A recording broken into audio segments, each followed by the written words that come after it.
So in the earlier videos, we've been talking about how much better it is to choose the easy, quick route of the spiritual path as opposed to the long, painful slog up the mountain. But so few of us make that choice. And one of the major stumbling blocks, I think, that causes us to avoid the easy, quick route is that we are actually afraid of our own higher self. So we're going to back up for a minute and talk about that a little bit. What is the higher self? Um, you need to understand, and I'm only going to speak from personal experience here. So there is so much that I don't know yet and haven't experienced yet. But one thing I'm clear on is that the totality of you, or me, or anybody, is incalculably vast. I don't know how vast. I have not been there yet, but I've seen enough and experienced enough that I can tell you vast. All we've done is split it off into different compartments. Now, the explanation of this might be a little bit boggling because it involves the fact that there's no linear time. But if you can accept that linear time is kind of just a construct that we've collectively agreed upon, but that everything is one, everything is happening at once, this gigantic, vast you is all going on at the same time.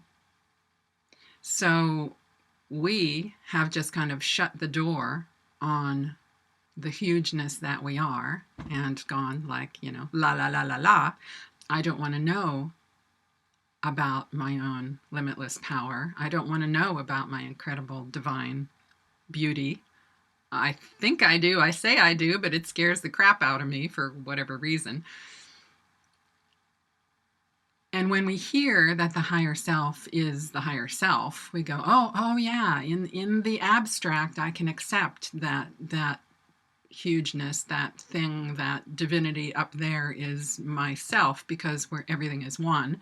So yeah, in some way that doesn't impact me personally, that is myself. What I'm here to tell you from my limited forays into all of this is that your higher self is your higher self. It's you. It is the aspect of the totality of you that you have shut the door on. The higher self is the aspect of the totality of God that is personified as you, which is probably why it seems so daunting to get to know that bridge between you and the absolute. So we shut the door on it and pretend it's not there, even if we say we want it. It seems far too scary because you're afraid somehow that it's going to just smash your world to smithereens if you allow it in. It's not going to care about you at all. But here's the thing. Your higher self is you. It has already been you. This you, the you that's in this body, it has already experienced itself as, and it knows what your problem is. It knows how you suffer.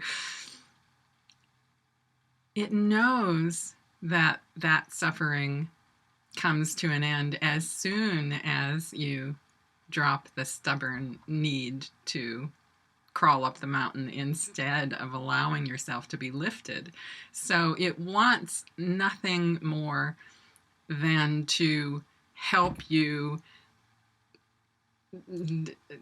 pry your cold, miserable fingers off of your own suffering so that it can allow all the goodness that you are, all the knowledge of peace and freedom and abundance and all of those things to come flooding in and live as you It wants nothing more than that. So it is never going to choose sacrifice for you. It's never going to drag things away from you that you're not desiring to put aside because you recognize they cause you pain. So there really is nothing to be afraid of in allowing in the knowledge of your own higher self that is you. And here's another newsflash. Everybody has a higher self, no matter who they are. And everybody, when fused with, when truly whole, when joined with the higher self, which is then joined with God, is the kingdom of heaven. You don't have to have a religion. You don't have to have any interest in spirituality. You can call it any old thing you want to. Christianity has sort of cornered the market on what that state of being is called by calling it the kingdom of heaven. But everybody is it. Everybody has it. You are it already in the larger sense, because just because you have shut the door and sealed it and gone la la la, it's still operating here now as you. And all your own higher self is attempting to do, well, it's just waiting until you're ready. That's all. So when you, in the last video, I said, reach up to the shelf that you can clearly reach without any strain, it's right there. When you indicate by reaching up to the shelf with the infinite number of great mugs on it that you have a desire to know yourself the way it knows you, which is very, very well, trust me, that's when it gets easy. That's when it gets quick. It's not going to be lollipops and rainbows. When it's easy and quick, you will still be shown all of the misperceptions that you have ever misperceived and have the opportunity to see them in a new way. There is no there. It's not like you've accomplished something when you reach up to the shelf. Reaching up to the shelf is the beginning of the true spiritual path.